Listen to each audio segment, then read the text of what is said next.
What's up, fitness profit multiplier family? We are back. Anthony and Jimmy here. Today, we're going to be discussing effective meetings and how to manage your team. I know what you're thinking. Meetings. Ugh. No one likes meetings. Everybody hates meetings. Everybody hates going to meetings. But once you start removing yourself from your business, meetings are vital because that is the lifeblood to your business. So you have to learn, even if it's just you and one other staff person right now, if you're listening to this, you have to learn how to effectively run a meeting. So this way you can build that skill out. So when you do remove yourself from the business, you have it all laid out for you. But Big Jimmy, you excited to talk about meetings? Well, I'm only excited in the prospect of it actually helping these guys get more effective meetings, plan their businesses, and actually make those meetings worthwhile. Because a lot of times we hear meetings. Every time you have a meeting, it feels like a waste of time. You don't get a lot of things done. It doesn't move the needle. Your business doesn't move forward, and you don't know anything more at the end of the meeting than you did at the beginning, right? Mm-hmm. But we want to teach you guys an effective strategy so that you can keep your meetings on time, know that those couple hours a week of meetings eventually is all you're going to need to understand what's going on in your business. Like Anthony and I are at right now, that stage where we're right about there where, we attend some meetings every week to make sure we know what's going on with our business. But other than that, our team runs the show, right? And we want to make it so that you get in the cadence of that meeting structure before you're at that stage. So it's very seamless to just walk through that door. So go ahead, Anthony. Go ahead. Yeah. So we can get right into that structure of what that looks like and how you're going to work those meetings into your week. So what we do here at my facility is we have a staff business-based meeting, right? How the business is doing, what's going on that side of things. So we have a meeting for that. We have a meeting for training skills, right? So we make sure the quality of the product is high. We make sure our trainers are doing the things that they need to do. And you can have one of your trainers host that meeting because that's not necessarily a meeting that you need to be in control of. Eventually, all these meetings you don't need to be in control of anymore. You just need to be there to know what's going on, right? So we have a business-based meeting, a trainer-based meeting, and then I currently have individual meetings with each one of my staff members each week for about 15 to 30 minutes on those meetings. The full team meetings are about an hour each. So the requirements from me at my business are 15 to 30 minutes per employee and 2 hours per week, right? That's what's required of me. Anything else I do in the business are things that I want to do just because I want to do them at this point, right? So we can dive into that structure of that business-based meeting first, because that's the most important one, right? What's going on with the numbers? What's going on with certain clients? What does your attendance look like? What does your retention look like, right? This is the time, that meeting is when we go over all of that stuff to make sure that you as the owner or the manager of the facility can put some things in place to backfill these numbers, right? So if we look at the structure as a whole, you first start the meeting with a quick, hey, how are you? Get rid of the tension. Make it a little fun, right? Ask your staff a stupid question in the beginning. Something that can kind of grease the wheels, because people don't like meetings, right? So you have to kind of be like, what's going on with your weekend? Make a joke, get a laugh, and then you can go into what's going on. So the first step, get a laugh, right? The second step of that meeting is the scorecard, right? You have to look at the metrics of your business. So the very first thing after you have your segue of your meeting is to go over your scorecard. And if you don't know your numbers right now, you got to start there first before you're having these meetings, right? So we have to know the numbers. What is your retention rate, right? How many clients have you lost in the last week? Because you're going to have this meeting every week, okay? How many clients have you lost in the last week? How many clients have you gained? What are your monthly and quarterly goals for client retention and client acquisition? And what are the things that you're doing actively to make those things happen? How are those things being executed? And what things can you change if you're not on goal, right? That's the first step of the meeting, okay? Then we go into attendance reporting, what's going on with each one of those individual clients and how we can help them more. So clients that are no showing to sessions, that are, on freeze or something like that, we check in with all those clients. We make sure we know what's going on with those clients.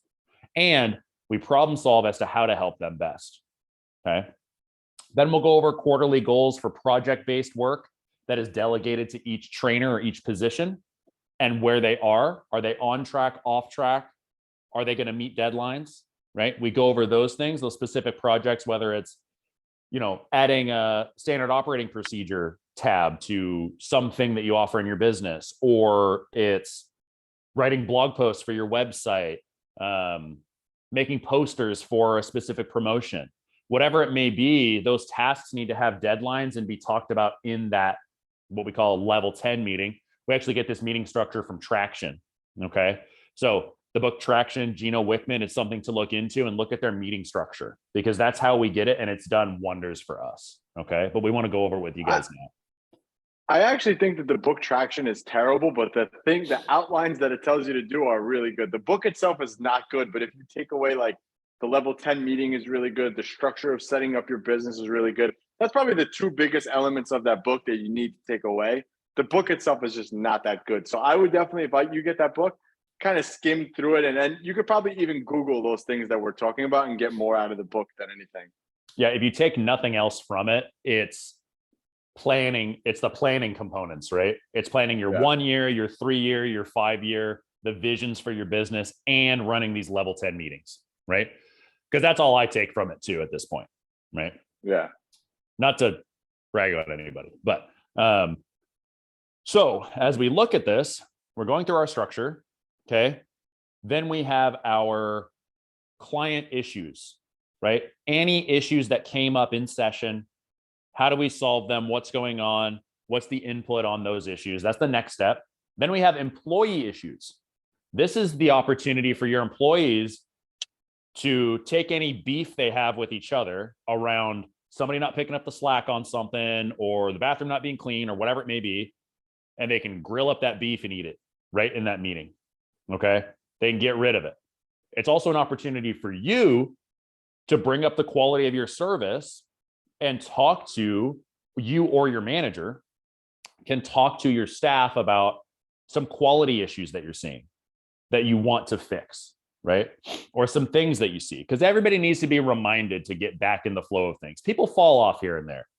Even your coaches, even the people that you love and you hire and are your friends and everything, they're going to fall off. So they need to be reminded of things that need to bring the quality of the business up in that moment. But you have a designated time for it. So they expect that to be the time in which they're going to be presented with it. So it's not a surprise, right? Well, Jimmy, I want to actually cut you off and pause for a second. So I think for somebody listening to this too, this is not the time to yell at somebody for something that's going on. This is more of a productive conversation about something. It's not the time to, I don't want to say belittle, but that's like, if you want to yell at your staff, this is not the time to do it. If you have to criticize one of your staff members for doing something wrong or whatever have you, you have to have those conversations in private. You can't be having those conversations in the meeting with everybody else around, because it's going to make that staff member feel not good.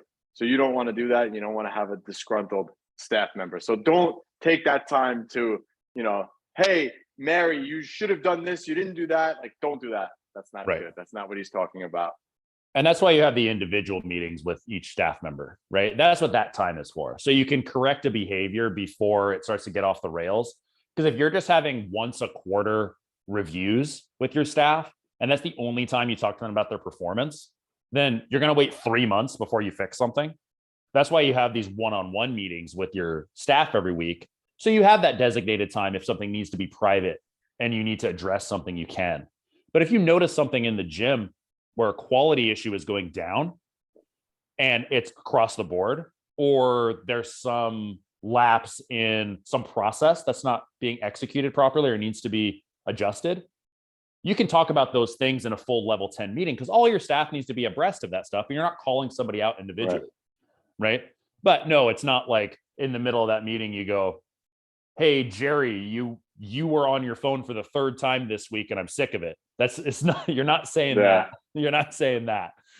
It's a team effort of things. Now, between your staff, this may be an appropriate time for a staff member to talk to another staff member about something that frustrated them, because you're there as a mediator to make sure that that gets solved properly, as opposed to you not knowing about that conversation, right?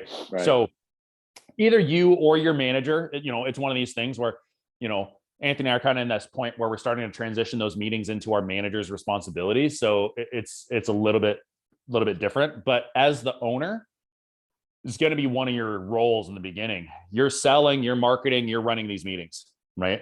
So that's the structure of the meeting in general. Then at the end of the meeting, everybody gets we call it the kudos section.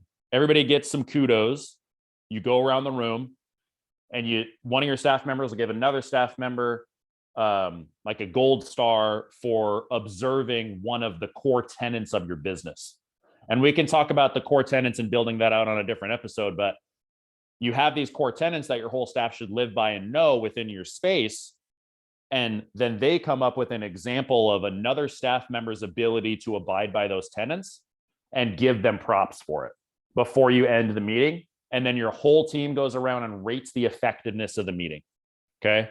If the effectiveness of the meeting is a 7 or under, you as the person running that meeting has some work to do. But that's the general structure of what a level 10 meeting is going to look like for the fitness industry.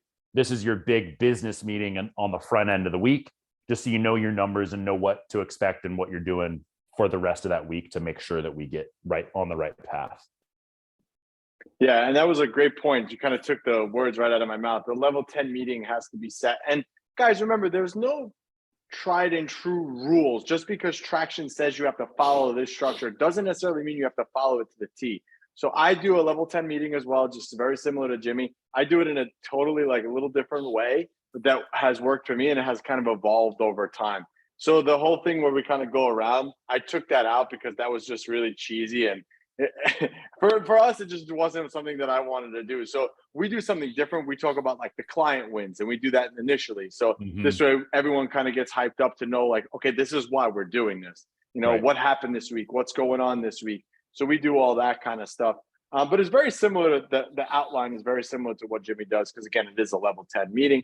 But don't be afraid to graph these things and how you want to graph them and what you want to talk about. So for example, if you have all of your trainers in this meeting, it might not be feasible for you to maybe talk about how many sales you got that month, because the trainers might not care.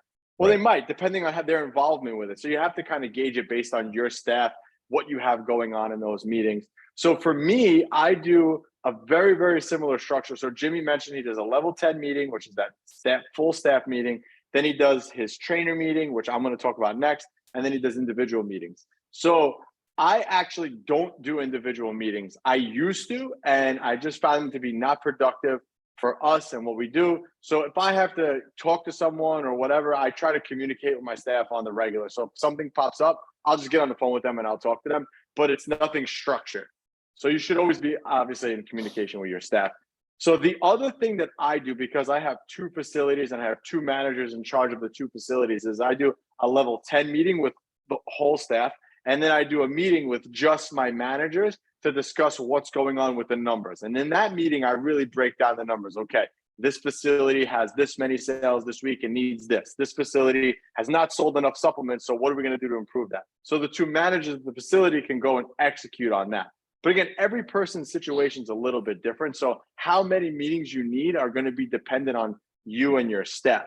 So for example, if you're just starting out and it's you and a couple of staff members, maybe your level 10 meeting is going over what's going on in the business, the wins of the business, who's a red flag in your company. And then maybe you split that meeting in half and you do the rest of it is just training the trainers. So the second meeting, and that's a good transition point to what I'm going to, the second meeting that I usually do, well, third, I guess, that I usually do in the week is my trainer skills meeting. So now I know what you're probably thinking. Okay, I'm going to teach my trainers how to squat, deadlift, bench press. And that's not what I do at all. They can learn that stuff on YouTube. They can go and improve. And obviously, if somebody has an issue with teaching someone something, I'm going to obviously step in and help them, or my manager will in that case. But I do a meeting with them, teaching them not how to sell, but how to communicate with the clients. Because again, even though they're not in a selling role, they're just training them. Their job is to sell that client to come back every day. So I do once a week, an hour-long meeting, and we kind of go through, okay, what were some of the things that you had trouble with this week? Okay, Mrs. Jones told me this story. I didn't know how to respond. And we go back and forth and we kind of role play that, because those conversations are real. And sometimes they don't know what to say, the trainers. I have over 20 years of experience doing this, so I've heard everything. So I can literally say, okay, in this situation, let's do this, this, and this. And then we role play it out. I think that those types of meetings for your trainers are way better, because now you're coaching them on what you want them to say. You never want to leave it up to chance for what they're going to say, because if they mess up, it's a reflection on you.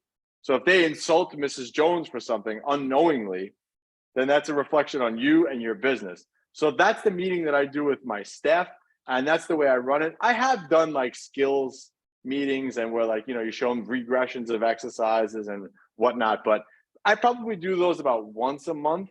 And then the rest are just more like talking ones where we kind of go over how to communicate, because I think that that's important. We'll also do a training for the staff, how to ask for referrals, when to ask for referrals. So again, these are all things that are really, really important that shouldn't be overlooked. And I think that that meeting right there is very, very important. It wasn't until I started doing that meeting more religiously, where I was actually like talking to them, teaching them how to speak, is that I didn't notice that my attrition rate started to go down. Because again, the trainers are the ones who are your front line, right? They're the ones who interact with the staff. I mean, interact with the clients. So they're your front line of defense. So you have to make sure that they're really, really strong. So this way, none of these other stuffs fall past them. 100%. When you look at your trainer meetings, you have to decide what is most valuable for your business to do in those meetings, right? Yep. For some businesses, your trainers are green and they need to know how to train people properly. So that's what you're going to focus those trainer meetings on. Sometimes your trainers are great and you've gone through those training meetings. They don't need a lot of help there. But that's the opportunity where they can ask you for help on those types of things. But the goal is to improve in all these different aspects. So you can use that trainer meeting to talk about how to ask for referrals, like Anthony said, talk about some things that are going to affect retention, right? What the scripting looks like, how members are, how staff is introducing members to other members to keep them rooted to the community. Like that's what we went over this week, right? Was like, how are we going to provide these introductions to other members to improve retention, right? That's actually funny. We did the same meeting. Oh, really? I did the same thing. Yeah, it's actually funny. I did the same thing this week. Yeah, this was the week for it. I mean, it was just, we were looking at it and we were going, that's one thing we've messed up on. And guys, you're listening to this podcast right now.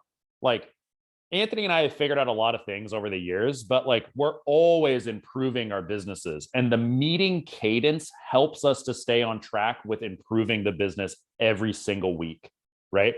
So it's not like it ends. It's not one of these things where it's like, oh, I'm done. I got a 7-figure gym. I'm done. I don't need to do anything anymore. No, you got to constantly improve it.